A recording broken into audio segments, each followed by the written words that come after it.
Hi, Mikasa neighbors. This is the third video about our utility data from January 2022 through 2023. In this one, I'm going to break down utility costs from 22 through 23. So we'll get more specific about what's in each bill from each month over time. If you just were more interested in the general cost, the second video is probably enough. But if you really want to see the breakdowns and you're interested in the numbers, this one will tell a little bit more of a story. Again, some reminders about this. Again, I'm not an economist, an accountant, or specialist in this area. I'm just compiling data and trying to make it understandable, not making any recommendations, just showing the known data. Sources of the rates are at saukcity.net/utilities or in your monthly bill. This data is just for our electric and water utilities. There's no sewer or gas about this, and this is just for our common areas.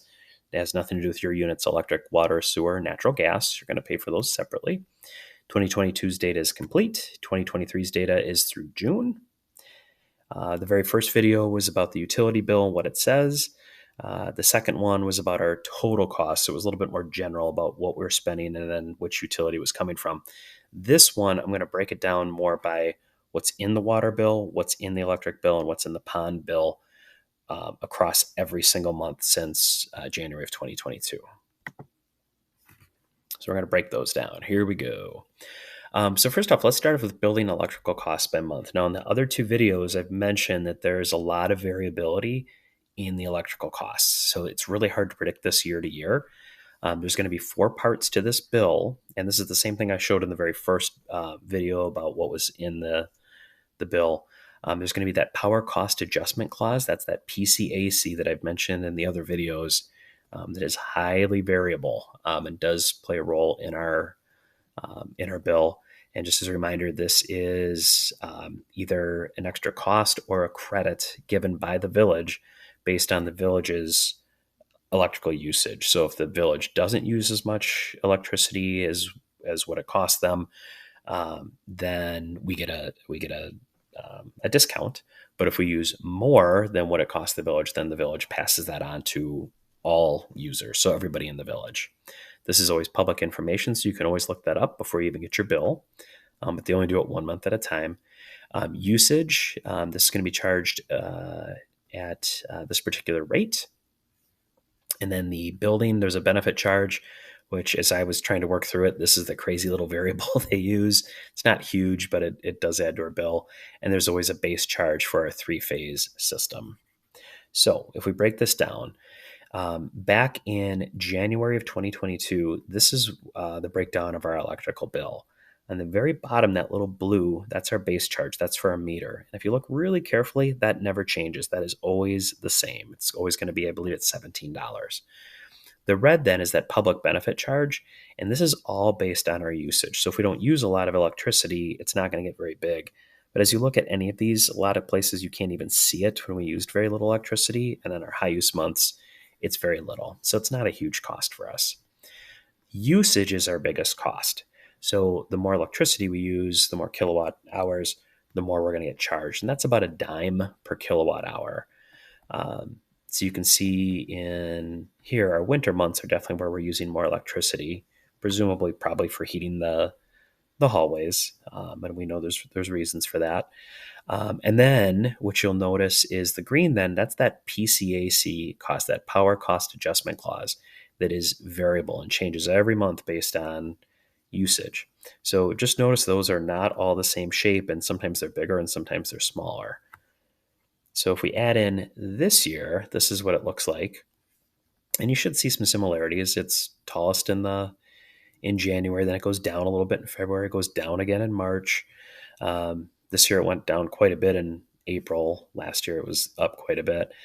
And it's a little higher than last year, but for specific reasons. Just to show you that PCAC and what it does to it, if you look back in 2022, if you look in March, we actually had more usage of electricity than we did in April, but the PCAC charge that particular month was about 2.5 cents, whereas it wasn't even a penny the previous month. So our electrical bill was actually higher back in April of 2022 because of a high PCAC cost. If you even look here this year, our bill had just come out, and I'll show this to you later. Our total bill is less in June than it was in May, but if you look, that PCAC is pretty big right there, and I'll break that down for you a little bit later.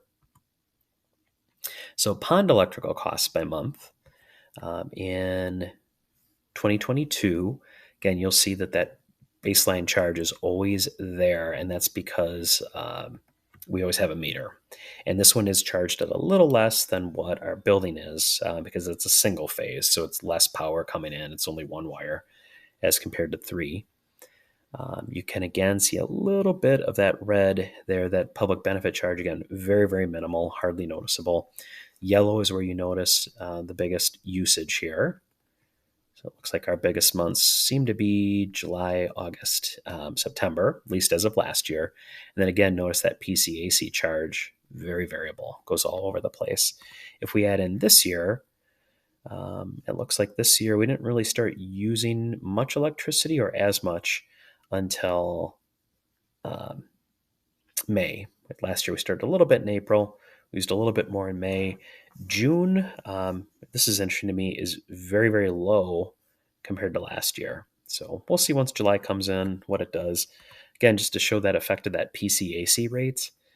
If you look back at last year and you can see just how much these jump, you can see our highest usage month was actually August, but our bill in July was significantly higher because the PCAC was almost double that particular month. Even this year, June 1, our usage was very low, but if you look, almost half of our cost there was from the PCAC. So again, pretty volatile there.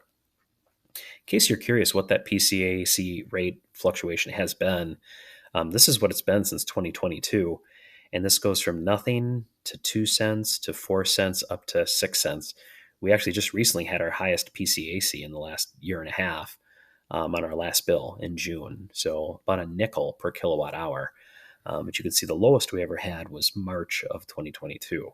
So it does have a pretty big effect on our overall bill. Usage is by far the biggest part of it, but that PCAC does have an effect. So, but just to be clear, usage is by far our biggest one. So now let's take a look at building water costs. This one's a little bit easier to do a apples to apples comparison year to year, but it's still mostly based on usage. So if we take a look at this, when I did the video on reading our bill, I mentioned that a lot of our water bill is quite fixed because we have a lot of fixed pieces to it. So if you look on this every single month, the bottom one here is the blue. That's our public fire charge. Then the red is our private fire protection. And I'll be honest, I don't know what that is. The yellow then is our outdoor water base for our meter. So whether we're using water or not, we always have a meter charge. And that's what that is. So you're going to notice every month there's a specific amount of money that we're paying for water, whether we're using it or not. Once it warms up, you can see that we're definitely using water. So last year in 2022, July was our highest water usage, followed by August. So if we add in 2023, you'll again notice the first 4 months, very minimal, just our fixed costs, and then our costs start to go up. So June was definitely higher this year than it was last year. We'll see what July looks like when that one comes in. But just so you can see what those look like, much easier to compare, not nearly as much volatility. This one's completely based on our usage. So building water costs by month, just an interesting little thing to take a look at here, because I think one of the biggest questions has been, what's our watering been like and what effect does that have? Scotty actually went down and took a look at the meter for a watering cycle. So he looked at the water meter before he started it and then after, and then based on what it's programmed for, we can make some predictions. So assuming that we use a full lawn watering cycle and we have just a typical summer month of just watering what's there, we don't do any other water, we can make some predictions. So I'm going to show you some information here based on zone, because we have a certain number of zones that get watered, the total number of gallons in a single watering, and then how they are. We actually don't do just a single watering. We have multiple waterings right now. Gallons used in a 4-week time frame. I'm going to just generalize a month as 4 weeks. And then the anticipated cost for water usage, excluding fixed costs. So this is just going to be on our usage. And then I'll put those all together for you to see in a different way. Regular zones are watered 3 times a week, and then there's some hot spots, as Scotty likes to call them, that get an extra 2 waterings per week because they've been a little on the drier side. So just to be clear as to what those are zones 4, 6, and 7. Zones 4, 6, and 7 are about like this based on some maps we've been given. Those are the 3 zones that would receive a couple of extra waterings each week. So for all zones, when Scotty measured it, on just a single regular watering, he used 3,684 and 3/4 gallons in a single watering. So since we do that 3 times a week, that's how much we would do in a week. And then in a month, assuming that we go just at 100%, that's 44.3 thousand gallons of water used just to do all zones 3 times a week.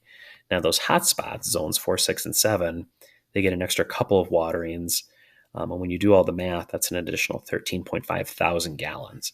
So in total, in just a regular month, assuming that we have just a regular schedule, I'm not saying that we did or did not, but just what we can predict, we would use about 57.8 thousand gallons of water. And when you do the arithmetic on it, that comes up to $162.83 just in the usage cost, not in any fixed rates or anything like that. So remember that 162.83. The reason that's interesting is because we can anticipate what that water cost should be. So since we know so much of our bill is fixed and then usage is the part that's variable, this is what we have so far for 2023. Obviously, the first 4 months we didn't use any water. In May, we used some water. We could predict in June that we were going to spend at least, if we go back, $162.83 above and beyond the base costs. So what I have set up here for these months, these light green, that's what we would anticipate if we used just the predicted sprinkler cost and then nothing more. And I'm not saying it's right or wrong to do anything else. I'm just telling you what we could predict. So the anticipated charge, assuming no other change in lawn watering strategy or any other watering, that dashed line is about what we would expect to pay for just our water bill. And then any extra would come from any extra water usage for extra lawn watering. Obviously, it's been a very dry year. I think Scotty had talked about possibly upping the water output. If we use the hose for anything to water plants or work on the pond or whatever, that would exceed the costs. So in other words, what that really means is we would take this up. So in other words, our water bill, we would predict in the summer to be about $245. We just got the bill today for June, and I can tell you the water bill itself was $313.05. And that just means that we spent some extra on some other components. But we would expect just from the watering, it would be about $245. Again, not right or wrong. That's just where we were. I'm just pointing out the numbers more than anything else, just so you can see where those are coming from. The last thing that I want to show in this is, and I just thought this was kind of interesting because I was curious, because we know what we spent in total the past 3 years. I was just curious on that total bill, what actually came, when you break this down from our condo fees. In 2022, your condo fees just for your unit would have cost about $507.64. When you break that down per month with our, I believe it's $275, our condo fee, what that means is in 2022, about $42.30 of that would go to our utility cost. In 2023, so far through June, we're at about $45.17 of each of those. Now, again, that doesn't include tax. It doesn't include natural gas. So those numbers are a little bit higher. It's probably a little closer to $50. But just in case you were curious what percentage of the condo fees go to that, that's what that would be. So obviously there's more to come for June or for 2023, but just so you have some idea. So I hope those breakdowns were helpful. I hope all these were helpful. But again, what questions do you have? I'm just trying to give you information. Maybe you want to see something else, and I'm happy to provide that for you, or even just breakdowns on where do all the costs come from. So a lot of those I don't know either. I have questions myself. So hope it was helpful. Let me know if you have any questions.